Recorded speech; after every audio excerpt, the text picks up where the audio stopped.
बहुत समय पहले एक शांत और सुंदर राज्य था, विलासगढ़। उस राज्य की राजकुमारी का नाम था चंद्रकांता। चंद्रकांता चांद जैसी चमकती और फूलों जैसी कोमल थी, पर उससे भी ज्यादा सुंदर था उसका दिल। वह रोज महल के बाहर जाकर लोगों की मदद करती, पेड़ों से बातें करती और तारों को देखकर कहानियां सुनाती।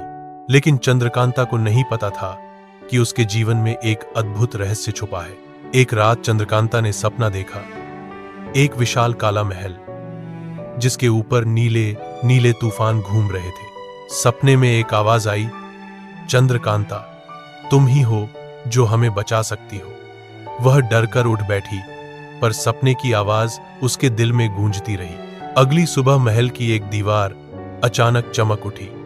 चंद्रकांता ने उसका स्पर्श किया और दीवार खुल गई। अंदर एक छोटा सा कमरा था जिसमें एक चमकदार चाबी और एक पाती रखी थी। पाती में लिखा था, यह चाबी तुम्हारे भाग्य का द्वार खोलेगी। सावधान रहना क्योंकि अंधकार जाग चुका है। चंद्रकांता चौंक गई। किस अंधकार की बात हो रही है? वह अपने मित्र वीर के साथ काले जंगल की ओर निकल पड़ी। जंगल में अजीब फुसफुसाहटें थीं, पेड़ कांप रहे थे और जमीन नीली लहरों से चमक रही थी। अचानक सामने आया एक बड़ा काला भेड़िया। वीर तलवार निकाल ही रहा था कि भेड़िए ने बोलना शुरू कर दिया, रुको, मैं दुश्मन नहीं हूं। भेड़िए का नाम था अर्धनाम और वह उस किले का रखवाला था जो चंद्रकांता के सपने में आया था। उसने कहा, राजकुमारी, जिस किले को तुमने सपने में देखा वह एक बार उजाला का घर था, अब उस पर अंधकार की पकड़ है। भेड़िए ने उन्हें काले महल का रास्ता दिखाया।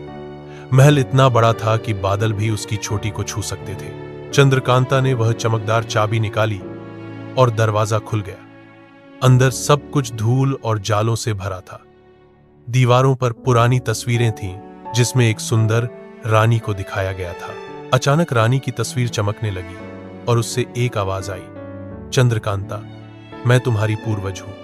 मेरा राज्य अंधकार में कैद है। चंद्रकांता हिल गई। यह किला उसके परिवार का था।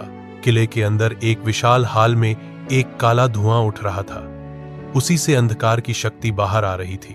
अंधकार बोला, मैंने इस राज्य को कैद किया, अब तुम भी नहीं बच सकती। चंद्रकांता ने अपने दिल की रोशनी को महसूस किया। उसके हाथ से चांद जैसी सफेद रोशनी निकली। रोशनी और अंधकार भिड़ गए। धड़ाम, पूरा किला कांप उठा। वीर ने भेड़िए के साथ मिलकर अंधकार को पीछे धकेला।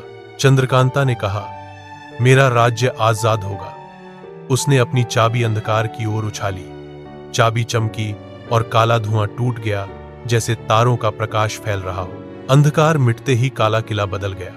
दीवारें चमकने लगीं, महल सफेद हो गया और हजारों दीप जल उठे। किले के अंदर छुपा उजाला फिर से जग गया। भेड़िया अर्धनाम मनुष्य बन गया। वह किले का असली रक्षक था जिसे श्राप मिला हुआ था। उसने चंद्रकांता को झुककर प्रणाम किया, आपने हमारा राज्य वापस लौटा दिया। रानी चंद्रकांता मुस्कुराई। वह विलासगढ़ लौटी, पर अब केवल एक राजकुमारी नहीं बल्कि 2 राज्यों की रानी बनी।